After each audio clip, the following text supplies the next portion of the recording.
तो चलिए आज हम लोग रिवर, डैम और सब कुछ के साथ ही साथ जैसा कि आप लोगों का सजेशन था तो मैंने क्रिटिकल इंडेंजर्ड स्पीशीज जो है उसको ले लिया है। खास करके उसकी तादाद जो है उसका जो पॉपुलेशन है इस बीच में काफी बढ़ा है तो वो भी देखेंगे हम लोग। तो इन सब को लेकर के सबसे पहले चलिए मैं शेयर करता हूँ PPT। तो इसमें हम लोग देखेंगे lake, river, dam, mangrove forest and critically endangered species. इसको हमने जोड़ा है क्योंकि कल आप लोगों ने कहा था। तो इसमें काफी ये है तो इसको हमने लगा कि आप ये काफी लंबा हो जाएगा, तो मतलब 1 डेढ़ घंटे से ज्यादा का हो जाएगा। और चूंकि फिर 9 सवा 9 से मेरा अलग लेक्चर अभी जामिया आरसी का चल रहा है तो उससे पहले भी थोड़ा सा तो हमने ये कोशिश किया है कि इसको दो भागों में पार्ट 1 और पार्ट 2 जैसे पहले वाले का किए थे। तो उसमें हम इसमें हम लोग देखेंगे लेक, रिवर और डैम। और सेकेंड पार्ट में देखेंगे मैंग्रोव फॉरेस्ट और क्रिटिकली इंडेंजर्ड स्पीशीज को देखेंगे। तो lake, river, dams and mangrove forest इसको हम लोग देखेंगे। खास करके जो ये सारी चीजें हैं इसको हम लोग करंट में न्यूज में चला है उससे है, जैसे कि हमने शुरू में ही कहा ये करंट अफेयर्स मैप है। तो इसमें हम देखेंगे काफी आप देखेंगे कि खास करके प्राइमरी ड्यू टू डिजाइनेशन जैसे कि कुछ दो तरह से न्यूज में आया है। पहला तो ये रामसर साइट में आया है। दूसरा है कि वाटर कंजर्वेशन का जो मैनेजमेंट है वो किस तरह से मतलब रिलेटेड उससे रिलेटेड है, चाहे लेक्स हो, रिवर्स हो, डैम हो, किस तरह से वाटर वाटर का मैनेजमेंट हुआ, कहीं कहीं मिस मैनेजमेंट हुआ है। यानी मिस मैनेजमेंट होने का मतलब ये हो गया कि अचानक बाढ़ आ जाना। तो वो भी हम लोग देखेंगे कि कैसे। उसी तरह से आप देखेंगे तो जैसे कि ये है मतलब मैंग्रोव फॉरेस्ट खास करके सुंदरवन और कृष्णा गोदावरी डेल्टा के रीजन में ये काफी इंपॉर्टेंट आया है। और रिवर में देखेंगे तो महानदी, ब्राह्मी, ये सब इन सब के रिवर के बीच में तो रिवर भी बहुत सारे रिवर्स जो है वो न्यूज में इंक्लूडिंग गंगा है, यमुना है, बहुत सारे रिवर्स है। उस रिवर्स को भी हम लोग देखेंगे। उसके साथ ही जैसा कि कल हम लोगों ने कहा था इसको क्रिटिकली इंडेंजर्ड स्पीशीज की बात हम लोग करेंगे, ठीक है। तो क्रिटिकली इंडेंजर्ड स्पीशीज जो होता है बेसिकली नेक्स्ट टू एक्सटिंक्ट होता है, यानी कि वो मतलब जंगल से वो विलुप्त हो चुका होता है, उसकी बात हम लोग कर रहे हैं। तो उस तरह के हम स्पीशीज को देखेंगे। तो हम लोग जानते हैं जो हमारा भारत है, इंडिया है, पूरे ग्लोबल लैंड का 2.4% ऑफ द वर्ल्ड लैंड। लेकिन यहाँ अगर हम देखेंगे कि जितने भी स्पीसीज है वो तकरीबन समझिए कि 7 to 8% स्पीसीज, यानी यहाँ स्पीसीज ज्यादा है इसके एरिया के मुकाबले में। उसी तरह से हम देखेंगे कि अगर 2022 तक का जो आंकड़ा है अपडेट किया हुआ है जो सरकार का साइट से क्लाइमेट चेंज का, उसके हिसाब से पूरे इंडिया में अभी 73 जो है वो क्रिटिकली इंडेंजर्ड स्पीसीज है। और उसमें हम लोग देखेंगे जो लेटेस्ट में न्यूज में रहा है उसके बारे में हम लोग जानेंगे। तो ये अब जैसा कि हम लोग जानते हैं IUCN जो है क्रिटिकली इंडेंजर्ड स्पीसीज कहते हैं किसको है, तो उसको हम लोग कहते हैं जो हाईएस्ट रिस्क ऑफ एक्सटिंक्शन होता है, यानी कि जो एक्सटिंक्ट करने वाली विलुप्ति के हाईएस्ट रिस्क जो होता है, सबसे ज्यादा उसको खतरा होता है विलुप्त होने का, तो उसको क्रिटिकली इंडेंजर्ड लिस्ट में डाला जाता है। तो चलिए तो इसको तो कल हम लोग क्रिटिकली इंडेंजर्ड में देखेंगे। अभी लेक देखते हैं। तो इसमें जो हमने लिया है तो 6 लेक है जो काफी इंपॉर्टेंट है, यानी 6 लेक है जो काफी इंपॉर्टेंट है, जिसमें साउथ लोहना लेक है, ये सिक्किम में है। उसके बाद है जियोपेंग घाट लेक, ये भी ग्लेशियर लेक है, आप देखेंगे हिमाचल। उसी तरह से आप देखेंगे लोकटक लेक मणिपुर में है, जानते ही आप लोग। उसी तरह से कोलोरू लेक, इसके बारे में है साउथ इंडिया में। उसी तरह से हम लोग देखेंगे लोनार लेक। लोनार लेक भी काफी न्यूज में रहा है, ये आपका महाराष्ट्र में, ये भी साउथ इंडिया में ही है, मतलब सेंट्रल इंडिया में। उसी तरह से वुलर लेक, तो ये काफी इंपॉर्टेंट है, इसको हम लोग एक एक करके देखते हैं। तो सबसे पहले हम लोग देखेंगे साउथ लुआंटक लेक, और ये काफी न्यूज में था इसलिए क्योंकि ये ग्लेशियल लेक आउटबर्स्ट फ्लड आया था जिसको GLOF कहते हैं। ये काफी न्यूज में था, इवन द हिंदू में आपने पढ़ा होगा या डिफरेंट डिफरेंट न्यूज़पेपर में आपने पढ़ा होगा। तो ये हुआ क्या था कि अचानक ये जो सिक्किम में है ये लेक है, सिक्किम में ये लेक है, आप देखेंगे तो सिक्किम में अचानक इतनी ज्यादा इसमें फ्लड आ गई, आउटबर्स्ट हो गया कि ये उसके पास यानी वहां से जो लो लैंड एरिया में ये छोंगथांग डैम था उस डैम को मतलब पूरा प्रेस किया और ये लगभग उनसे 65 किलोमीटर दूर था इसके इससे। और वहां अचानक बाढ़ आ गई और जिससे भयंकर तबाही हुआ, बहुत सारे लोग मारे भी गए, बहुत सारे मतलब समझिए कि जान माल का नुकसान हुआ, तो इसीलिए न्यूज में था ये। तो ये बेसिकली लोकेटेड जो है वो eastern part of Himalaya, Himalaya का जो ईस्टर्न पार्ट है सिक्किम साइड में वहां पे। और ये रीजन जो है ये largest fast growing hazardous glacier lake, यानी जो ग्लेशियर लेक है वो काफी तेजी से जो बढ़ता है और उसके जो खतरे हैं माउंटेन रीजन में, खास करके हिमालयन रीजन में, ये भी काफी इंपॉर्टेंट होता है। खास करके अगर हम देखें ग्लेशियर रीजन की बात करते हैं हम लोग, तो क्लाइमेट चेंज की वजह से ग्लेशियर पिघल रहे हैं। तो ग्लेशियर पिघलने की वजह से होता है कि जो बर्फ था वो पानी बन जाता है और वो लेक में जमा होने लगता है, तो पानी की वॉल्यूम ज्यादा हो जाती है और जिसकी वजह से ये ग्लेशियर और फ्लड का ज्यादा खतरा। तो ये इसको हम लोग मैप पे देखेंगे। तो चलिए देखते हैं ये, यहाँ ये सिक्किम का ये ईस्टर्न हिमालय का यहाँ, और हम लोग लार्ज करके देखेंगे यहाँ से। ये सिक्किम है आपका, और ये जो है आप देखिए ये तीस्ता रिवर साउथ। अब यहीं पे ग्लेशियर आउटबर्स्ट, ठीक है। अब आगे हम लोग इसमें जियोपेंग घाट लेक, जियोपेंग घाट लेक जो है ये भी आप देखेंगे तो ये हिमाचल प्रदेश में है, जैसे मैंने बताया आपको। और ये आप देखेंगे इंडस रिवर सिस्टम का, ये जो इंडस का बेसिन है उसी में ये आपका मौजूद है। ये काफी ऊंचाई पे है, 4068 मीटर ऊंचा पे है हिमालय में और हिमाचल प्रदेश में। और ये काफी अट्रैक्शन हुआ था, काफी न्यूज आया था, क्योंकि एक रिसर्च आया और रिसर्च में ये पाया गया कि सैटेलाइट इमेज, आप जानते हैं हम लोग आजकल का रिसर्च सैटेलाइट इमेज के एनालिसिस से बहुत सारे होते हैं, तो उसी को एनालाइज किया, खास करके इसरो का ये था मिशन। और इसमें ये पाया गया कि ये लेक जो है वो 178% साइज में इंक्रीज किया, यानी काफी तेजी से ये लेक बढ़ा है। यानी तेजी से लेक बढ़ेगा तो फिर क्या होगा, इसके जो नीचे रहने वाले पॉपुलेशन है वहां ग्लेशियल आउटबर्स्ट फ्लड का खतरा होगा। तो इसी को यहाँ आप देखेंगे तो ये basically exemplify the broader challenges. और ये क्या है, क्लाइमेट चेंज की वजह से, जैसा कि मैंने बताया क्लाइमेट चेंज की वजह से, यानी पहले जो ग्लेशियर था वो धीरे धीरे धीरे धीरे, ये ग्लेशियर पहले यहाँ था और लेक इतना छोटा और ये पूरा ग्लेशियर से भरा हुआ था। अब क्या हो गया, ये अब ग्लेशियर पिघलने लगा और ग्लेशियर का पानी क्या हुआ, लेक में मिलने लगा। अब जब लेक में मिलेगा तो पहले जो लेक इतना छोटा था, अब वो लेक जो हो गया, अब वो लेक इतना बड़ा, इतना, यानी जो पहले इतना छोटा यहीं तक था सीमित, अब ये इतना बड़ा हो गया। अब इतना बड़ा होने से क्या हो गया, यानी समझिए 100% से भी ज्यादा बढ़ गया, 178%। तो इसको ये सैटेलाइट इमेज इस तरह से आया था। ये 1989 का फिगर है, ये देखिए, और ये कितना छोटा है, और ये सब आइस है। अब ये 96 का है और अब देखिए 2022 का। अब सोचिए ये यहां तक आ गया, कितना बड़ा। तो ये पूरा ईयर वाइज किस तरह से ये पिघलता गया ग्लेशियर और ये पूरा होता गया। अब ग्लेशियर पिघलता है तो हम लोग जानते हैं, जब हम लोग ग्लेशियर के बारे में पढ़े थे तो मोरेन जो उसका ये होता है जो जो उसका डिपोजिशन होता है वो काफी दबाव नीचे डालता है और वो अचानक, यानी पानी का ज्यादा दबाव पड़ने पर अचानक वो टूट जाता है और जिससे नीचे काफी फ्लड आता है और जिससे काफी नुकसान होता है। तो इसीलिए अभी क्या है, सेटेलाइट से इसरो के जरिए इसको लगातार मॉनिटर किया जा रहा है। तो इसीलिए ये न्यूज में आया था, ये रिसर्च में आया था, उसी रिसर्च का ये फिगर था जो मैंने आप लोगों को दिखाया कि किस तरह से सेटेलाइट। आगे देखते हैं इसको मैप पे हम। तो ये है आपका इंडस बेसिन, इंडिया के अपने लोग, इंडिया और इसके बीच में यहाँ पे, और ये हिमाचल प्रदेश। अब यहाँ इंडस बेसिन पे, अब यहाँ देखिए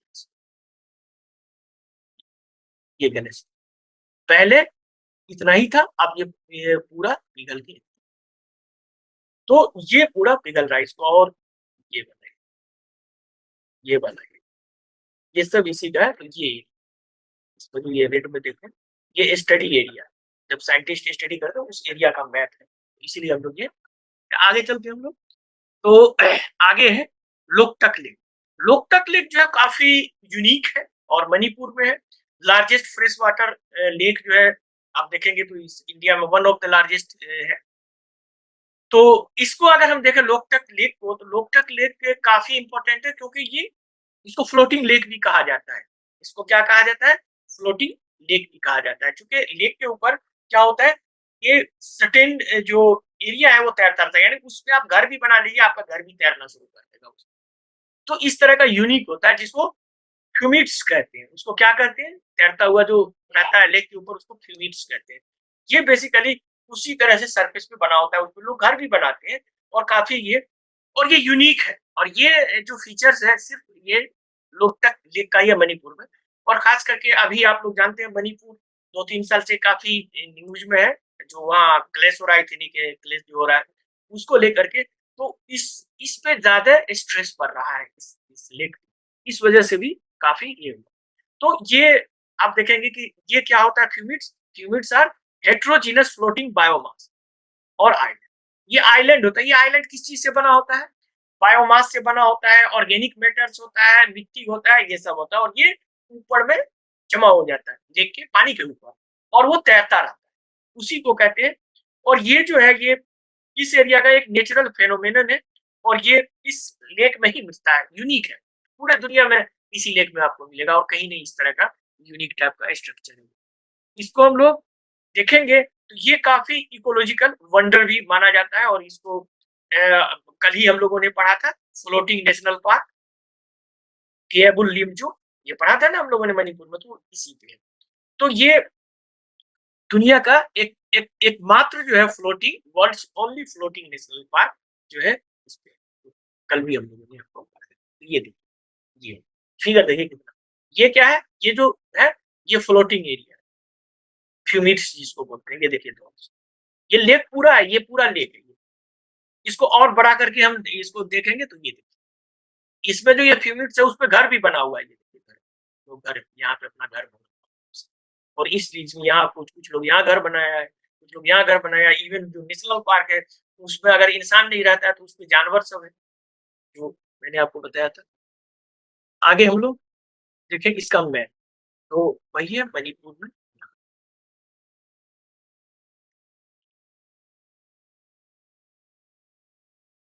आगे है कोल्लेरू लेक। कोल्लेरू लेक जो है आप जानते हैं आंध्र प्रदेश में है, और ये काफी न्यूज में रहा था क्योंकि इन्वायरमेंटल कंसर्न और लीगल एक्शन, खास करके इस पे इंक्रोचमेंट हुआ था। और ये आप देखेंगे तो recognise one of the largest, यानी एशिया के जो बड़े बड़े लेक्स हैं फ्रेश वाटर के, उसमें से ये भी एक है। जैसा कि हम लोगने देखा था, serve as a crucial habitat for बहुत सारे माइग्रेटरी बर्ड्स इसमें आते हैं। चलिए इसका फिगर हम देखेंगे। ये आंध्र प्रदेश में यहाँ ये एरिया है, इसका कैचमेंट, और ये है ये कोल्लेरू। तो ये भी न्यूज में था।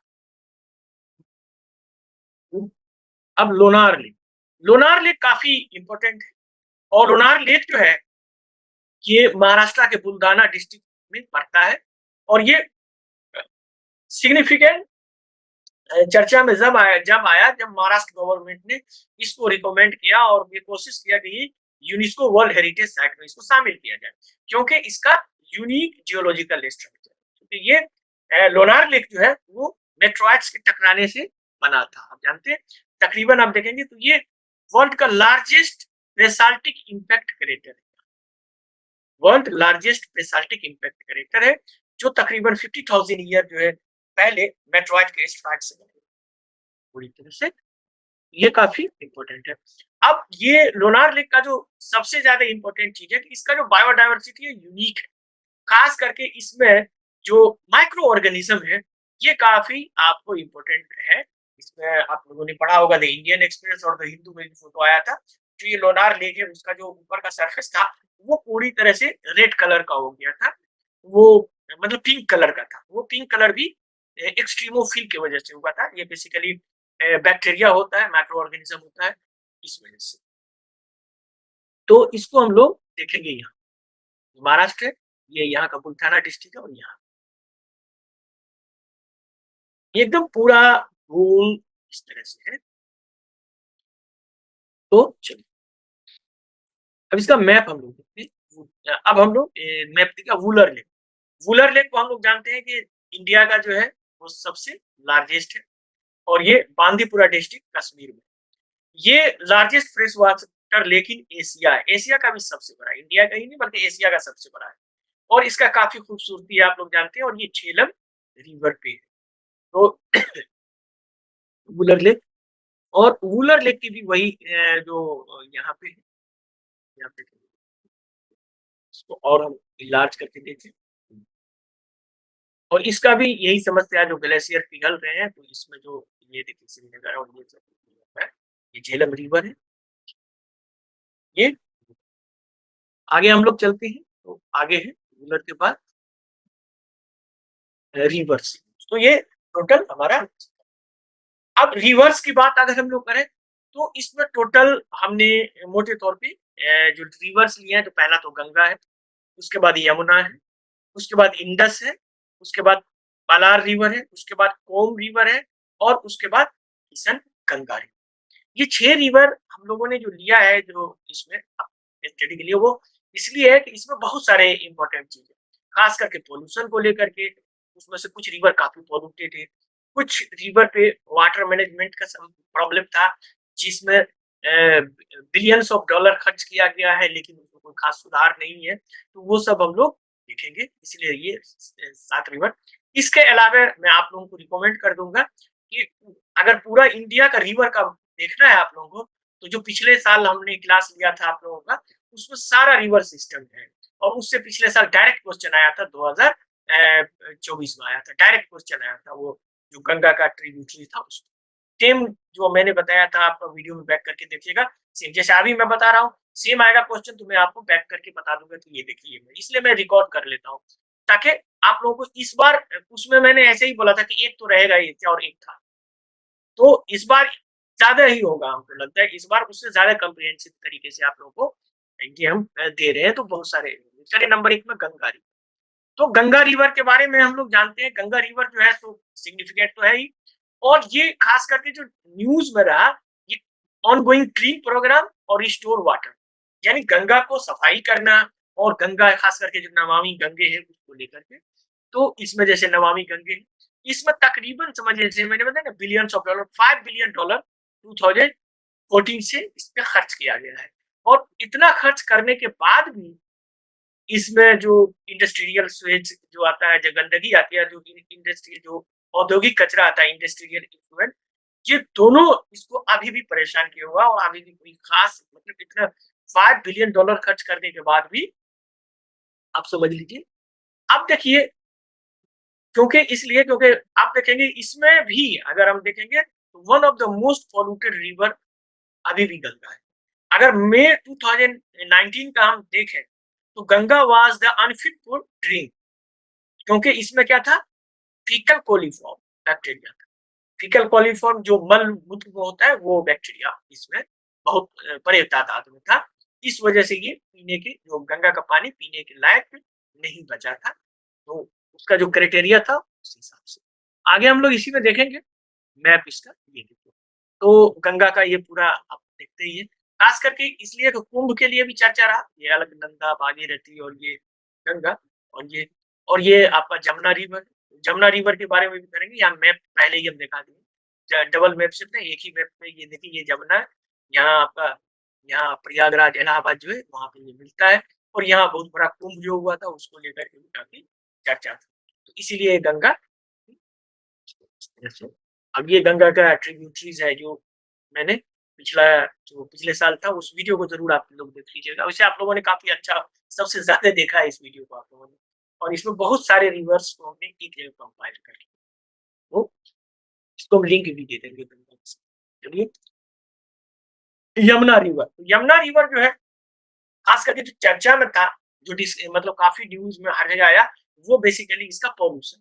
आप लोगों ने देखा होगा दिल्ली में से लेके हर इसमें लग रहा था कि लोग जमुना में नहा नहीं रहे बल्कि बर्फ पे चल रहे हैं, वो झाग जो था पूरा, आप लोगों ने देखा होगा बहुत सारे न्यूज पेपर। तो खास करके जो मोस्ट पॉल्यूटेड ट्रेन है इसका दिल्ली के आसपास में सबसे ज्यादा है, और इसमें टॉक्सिक फोम जो है वो काफी था। और हर जगह पेपर में आपने देखा होगा कि झाग ऐसा था कि झाग के अंदर लोग नहा रहे हैं तो ऐसा लग रहा है कि बर्फ पे, तो कह रहे कि भाई कश्मीर जाने की क्या जरूरत है, दिल्ली में भी आपको बर्फ जैसा मिल रहा है। लेकिन वो क्या था, हाईली पोल्यूटेड था, जिससे आपको skin disease, even skin cancer तक हो सकता है। तो वो जो था, ये थिक लेयर जो टॉक्सिक का था, वो किस चीज का था यमुना रिवर में, ये बेसिकली अनट्रीटेड स्वेज, जैसे जो कचरा जाता है उसको विदाउट ट्रीट किए ही आप यमुना में डाल देते हैं। और इंडस्ट्रियल वेस्ट, जो औद्योगिक कचरा होता है इंडस्ट्रियल, इसमें सबसे ज्यादा कौन से मटेरियल थे, तो अमोनिया, अमोनिया और फॉस्फोर फॉस्फेट्स, ये सबसे ज्यादा। अगर हम यमुना की बात करें तो जितना पूरा यमुना, वो दिल्ली का जो स्ट्रेंथ है, दिल्ली के आसपास यमुना सिर्फ 2%, यानी 2% दिल्ली के पास है।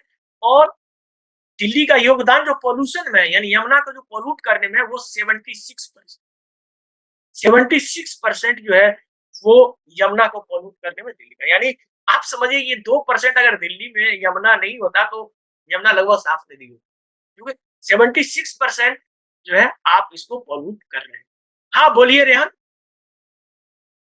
सर अभी ये सूख भी तो गई थी सर दिल्ली वाले एरिया में, न्यूज में था।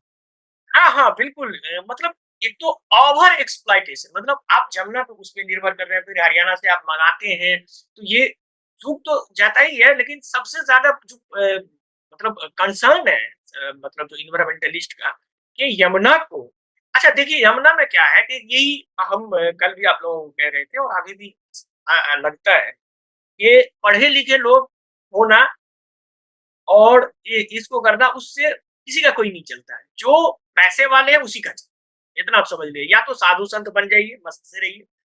क्योंकि जमुना में जो अभी अक्षरधाम टेम्पल बना है और उसके जगह और बहुत सारे ऐसे कंस्ट्रक्शन बने हैं जो यमुना के इस पे बेसिन के पास में नजदीक में बने हैं, रिवर बेड पे बने हैं, वो नहीं बनना चाहिए इकोलॉजिकली, क्योंकि वहां सरकार ने इन्वायरमेंट का हवाला देते हुए वहां 2-3 झुग्गियां बसती थी, यानी आज से अगर आप जाएंगे, हम लोग तो 2002 से दिल्ली में हैं, तो हम लोग जानते हैं यमुना का जो एरिया था कैसा था उस टाइम पे, जब जब ब्लू लाइन बस चलती थी, दिल्ली ज्यादा पॉल्यूटेड हुआ करता था।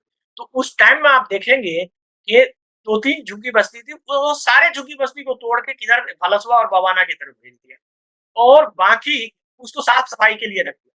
लेकिन जब पैसा वाले आए और ये गए, तो सारा को इंक्रोच करके बड़ा सा अक्षरधाम टेम्पल बना दिया, उसके अलावा भी कॉमनवेल्थ गेम का बहुत सारा, कॉमनवेल्थ गेम विलेज बना दिया, फ्लैट बना दिया, बताइए।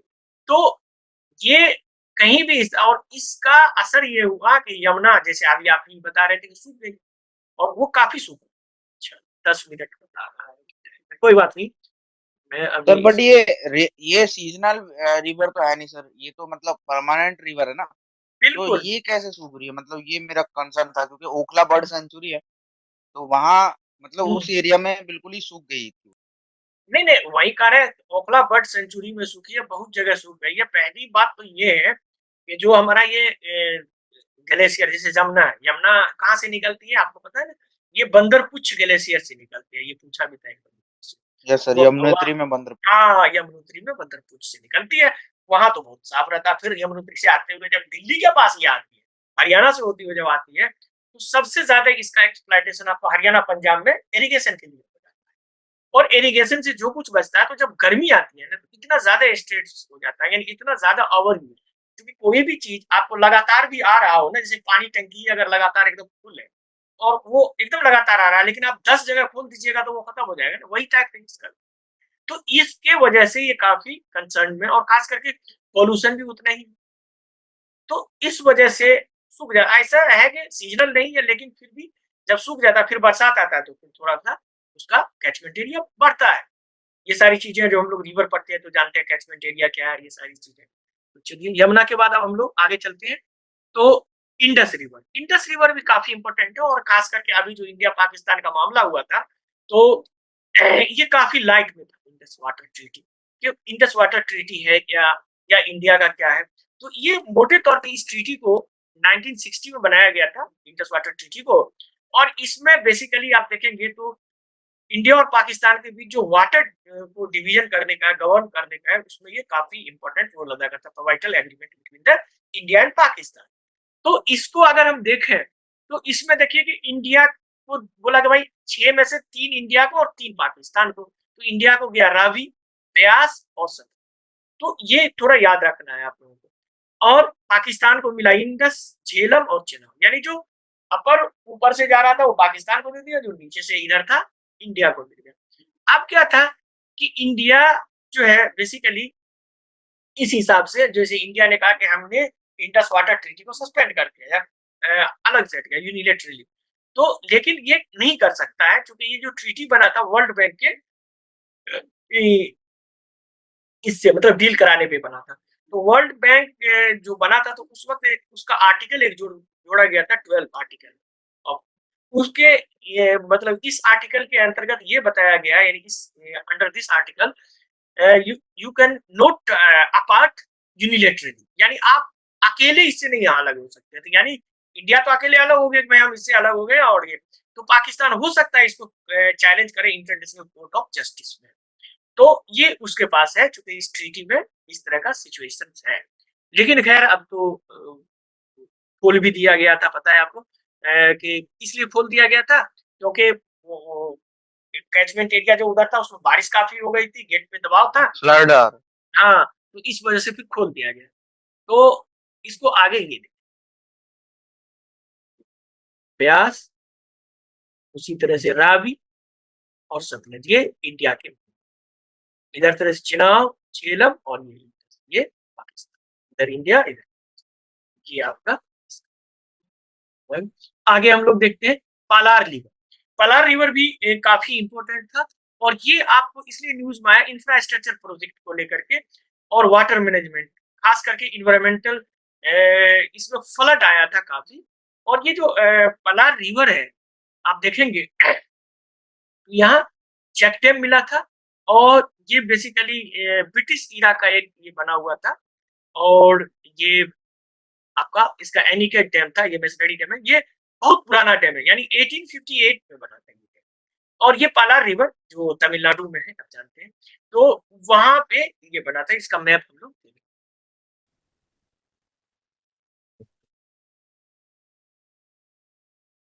तो आगे हम लोग ओम रिवर। ओम रिवर भी काफी इंपॉर्टेंट था। इसको ये सबसे ज्यादा इंडिया की सबसे ज्यादा पॉल्यूटेड है ये ओम रिवर।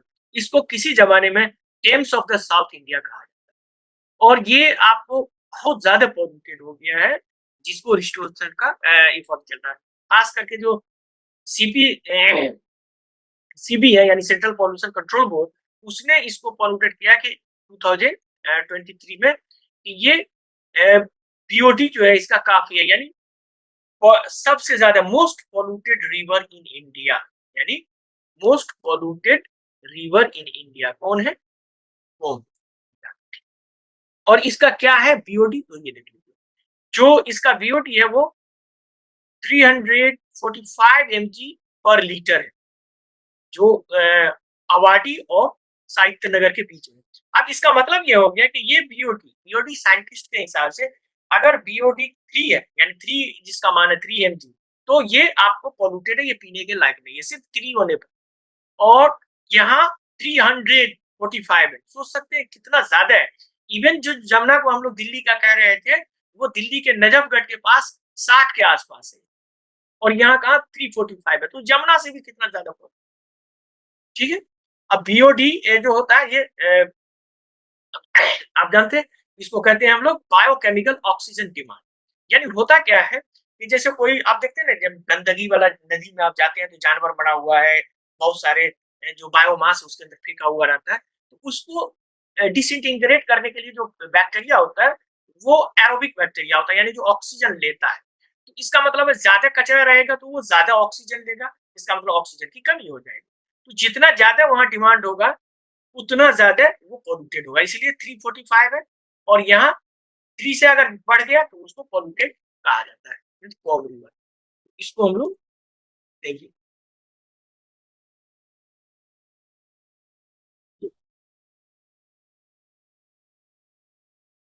बंगाल में। आगे हम लोग इसी में इंडिया मैप में किशन गंगा, तो किशन गंगा रिवर जो है ये बेसिकली जम्मू एंड कश्मीर में ही है, गुरेज वैली में है। ये बेसिकली झेलम में ही था, और ये भी इंडस सिटी से था, तो इंडस रिवर वाला मैप है उसमें भी आप इसको देख सकते हैं। किशन गंगा यहाँ पे किशनगंगा यहाँ डैम भी बना हुआ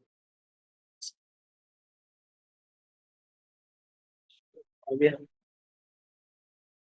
तो अब डैम की न्यूज, तो बगलिहार डैम, सलाल डैम, ये दोनों industry, Sardar Sarovar dam, Pong dam, Omkareshwar dam और कदम डैम, ये 6 डैम भी हमने कोशिश किया इसको कवर करने का। तो चलिए इसमें देखते हैं। इसमें बगलिहार डैम, तो बगलिहार डैम वही जैसे मैंने बताया इंडस में चेनाब रिवर पे इंडस का जो ये ट्रिब्यूटरीज है उसमें, और ये इसमें हाइड्रो इलेक्ट्रिक पावर है। और ये जो हाइड्रो इलेक्ट्रिक पावर है जिसमें मतलब ये, अब जैसे इंडिया ने कहा कि भाई हम पाकिस्तान का पानी रोकें, तो कहाँ से रोकेंगे? डैम जिसमें बना हुआ है उसी से रोक सकते हैं। अगर दूसरा जगह करेंगे तो फिर से आपको अलग डैम बनाना पड़ेगा। तो यहाँ जो हाइड्रो पावर है इंडिया का वो क्या है? Run of the river facility. अब ये run of the river facility क्या होता है? बेसिकली उसमें आप रिवर को कम से कम मतलब इंटरप्ट करते हैं, यानी उसमें जो रिजर्वायर होता है उसमें कम से कम स्टोरेज कैपेसिटी, ज्यादातर जो होता है वो रनिंग वाटर से ही आप बिजली बनाते हैं। तो इस तरह से जो बनाते हैं तो उसको कहते हैं। और ये जो ट्रीटी था इंडस वाटर ट्रीटी, उसमें ये था कि इंडिया, चूंकि ये चुनाव तो मैंने बताया था कि पाकिस्तान के अंडर में था ट्रीटी के हिसाब से, तो उसमें था कि इंडिया इस पे जो है मतलब इलेक्ट्रिसिटी बना सकता है, हाइड्रो पावर बना सकता है, लेकिन सिचुएशन ये होना चाहिए कि run of the river facility, यानी रिवर के फ्लो को वो डिस्टर्ब नहीं करके अपना इलेक्ट्रिसिटी कर सकता है, रिस्ट्रिक्टेड वो यूज कर सकते हैं। तो ये था। उसी तरह से दूसरा इसका मैप हम लोग देख लें।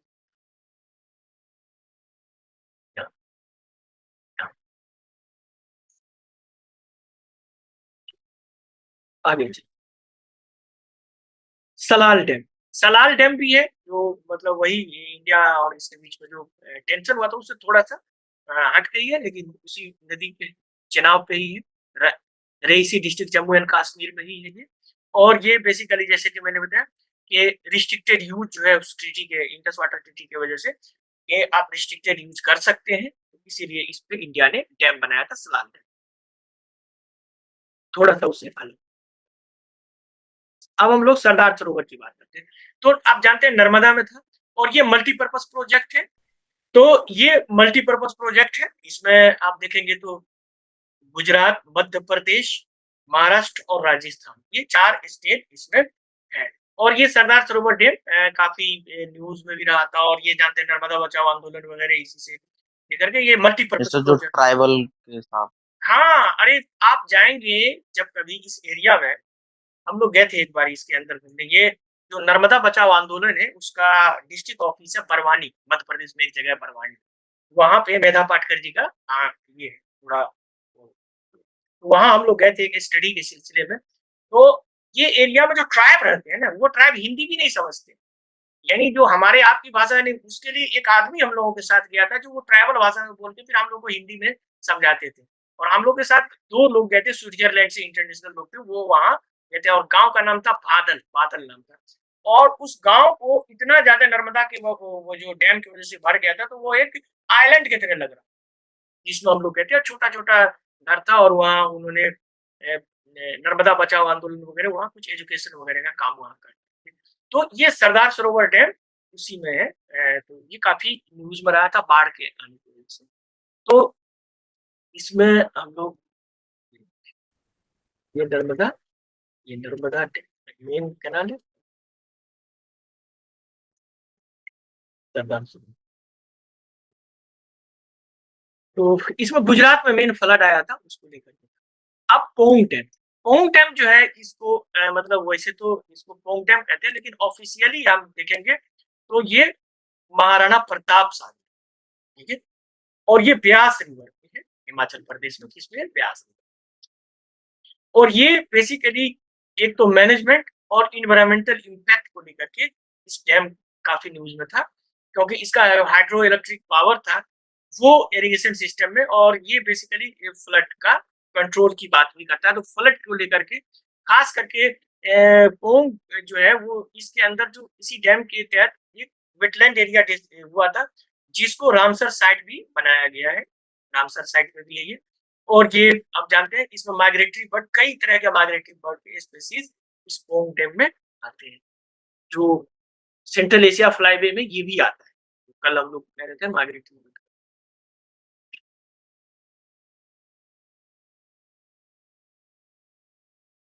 अब है ओमकारेश्वर डैम। ओमकारेश्वर डैम मध्य प्रदेश में, और ये काफी हाइड्रो इलेक्ट्रिक तो पावर इससे होता ही है, और ये भी नर्मदा रिवर पे है ओमकारेश्वर डैम मध्य प्रदेश में। ये बेसिकली काफी डेवलपमेंट और कुछ इंसिडेंट ऐसे हुए थे, खास करके रिन्यूएबल एनर्जी को लेकर के, तो इसको लेकर के काफी आया था। यहाँ जो है दुनिया का सबसे बड़ा फ्लोटिंग पावर प्लांट बनाया गया, वर्ल्ड लार्जेस्ट फ्लोटिंग सोलर, यानी सोलर पावर प्लांट जो है, ये तकरीबन 600 मेगावाट ये प्रोजेक्ट बिजली करता है, और ये बेसिकली जो नेशनल हाइड्रो इलेक्ट्रिक कॉर्पोरेशन है उसके ये हुआ था।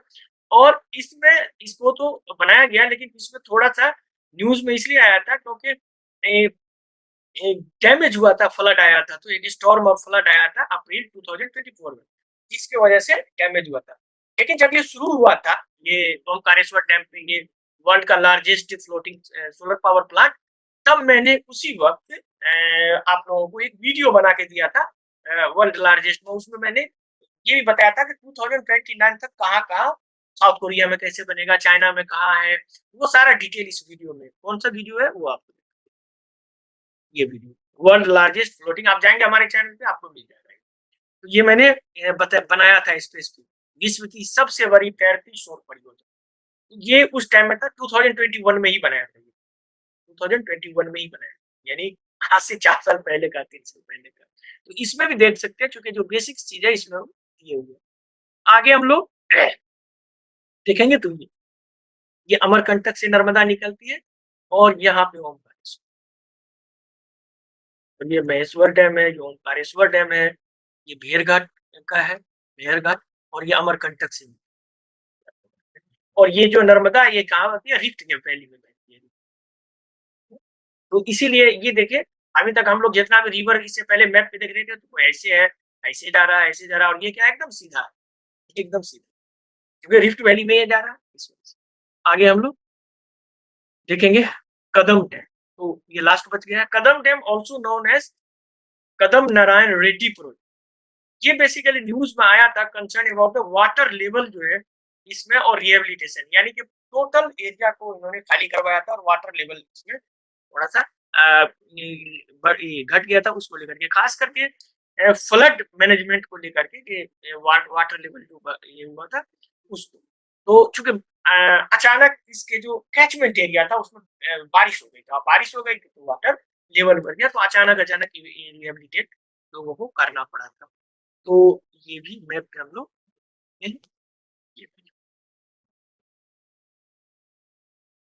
इसका वो पूरा दिया है कि कैसे कैसे ये पूरा कैचमेंट एरिया, ये गोदावरी रिवर है, ये।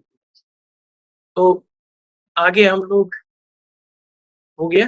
अब हम लोग जो आगे देखेंगे, जो कल हम लोग पार्ट 2 में इसको देखेंगे, मैंग्रोव में क्या कहाँ देखेंगे, सुंदरबन, गोदावरी कृष्णा डेल्टा पे भी बहुत बड़ा मैंग्रोव का फॉरेस्ट है, वो न्यूज होता है। उसके बाद अंडमान निकोबार, ये तीन जो है ये इंडिया का सबसे बड़ा, सुंदरबन, गोदावरी कृष्णा डेल्टा, उसी तरह से अंडमान एंड निकोबार आइलैंड, उसके अलावा भी कुछ जगह जैसे भीतरकनिका है, उसके बाद है मंगल वनम फॉरेस्ट है, और कुंदनपुर मैंग्रोव एरिया। ये सबको हम लोग कल इस पे डिस्कस करेंगे। अब 9 बजने वाला है, 9 बजे से मेरा वो आरसीए का क्लास है, इस वजह से, नहीं तो हम पहले हम बोले थे 10, लेकिन बोला कि सर नहीं, हम 9 बजे से ही रखना है। और क्रिटिकली इंडेंजर्ड स्पीसीज जो आप लोगों ने कहा था, वो भी काफी इंपॉर्टेंट है। तो इसमें भी हम लोग 6 7 जो है, जो काफी इंपॉर्टेंट क्रिटिकली इंडेंजर्ड है, उसको हम लोगों ने रखा है। उसमें रेड पांडा है, कश्मीर स्टैग या अंगुल जिसको बोलते हैं वो है, मालाबार लार्ज स्पॉटेड सीवेट है, ये भी काफी इंपॉर्टेंट है। उसी तरह से ग्रेट इंडियन बस्टर्ड है, उसी तरह से आपको नामफा फ्लाइंग स्क्वेरल, ये भी यूनिक है। उसी तरह से अंडमान व्हाइट टूथ शेरो, ये भी है। तो ये आपको 6, और 7वां में पिग्मी हो, ये 7 कोशिश करेंगे कि इन 7 को हम लोग एक बार देखेंगे इसको, और ये काफी छोटा है। तो चलिए आप लोग को फिर इसका पार्ट 2 कल हम लोग, ये हमको उम्मीद था कि ये काफी बड़ा हो जाएगा, इसीलिए 2 भाग में किया, 2 पार्ट में किया। तो अब आप लोगों को जो 10 क्लास होने वाला था, तो 12 क्लास हो जाएगा, तो 2 क्लास थोड़ा। तो चलिए 1-2 क्लास बढ़ जाए अलग बात है, लेकिन टॉपिक नहीं छूटना चाहिए, उसको पूरा रिवीजन और इसको कंपाइल करके आप लोग को देंगे। उसके बाद जैसे हमारा टॉपिक खत्म होगा आप लोग क्वेश्चन बनाना शुरू, ठीक है? तो अब हो ही गया 14, कल 15 है, 16 बस फिर 15 16 तक हो ही जाएगा। तो चलिए आगे हम लोग फिर 15th को ये पढ़ेंगे और बस ये उसके बाद 2 बचेगा हमारा। तो लेक रिवर डैम्स का इसी का पार्ट 2 जिसमें हम लोग देखेंगे क्रिटिकली इंडेंजर्ड स्पीशीज और मैंग्रोव फॉरेस्ट। मैंग्रोव काफी इंपॉर्टेंट होता है और क्रिटिकली इंडेंजर्ड जो है, जैसे मैंने अभी आप लोग को बताया 73 स्पीशीज जो है वो क्रिटिकली इंडेंजर्ड है इंडिया में, जो 2021 में कितना था? ओनली 43 था। 43 से 73 गया, इतना साल में इतना ज्यादा इंडेंजर्ड स्पीशीज हो गया, यानी इतना कंजर्वेशन एफर्ट लगाने के। तो चलिए मिलते हैं हम लोग अगले इसमें। चलिए, hello, thank you sir. Thank you, चलिए, Thank you, sir. Good night sir. Good night, Thank you, sir. Thank you.